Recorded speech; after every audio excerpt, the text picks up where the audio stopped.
Pemerintah Kabupaten Bangli memperpanjang pemberlakuan pembatasan kegiatan masyarakat atau PPKM berbasis desa, kelurahan, dan desa adat. Dalam PPKM kali ini, di Bangli masih terdapat 7 desa kelurahan yang masuk zona merah penyebaran COVID-19. Angka ini menurun dibandingkan PPKM sebelumnya.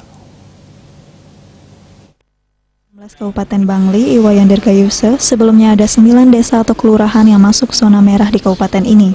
Sementara 7 zona merah yang tersisa kali ini mencakupi Kelurahan Kawan, Cempage, Abuan, Susut, Pengiangan, Tembuku, dan Jam.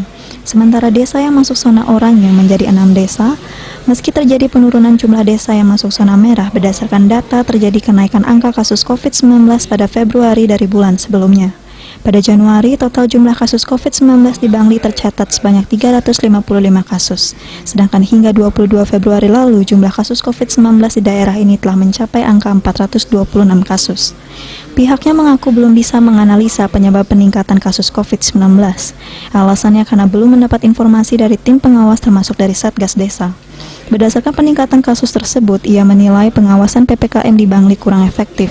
Dengan adanya peningkatan kasus ini, pengawasan PPKM di Bangli akan dievaluasi.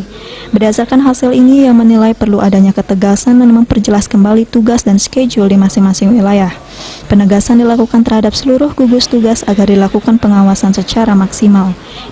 Dayuswas Rina Bali Pos melaporkan.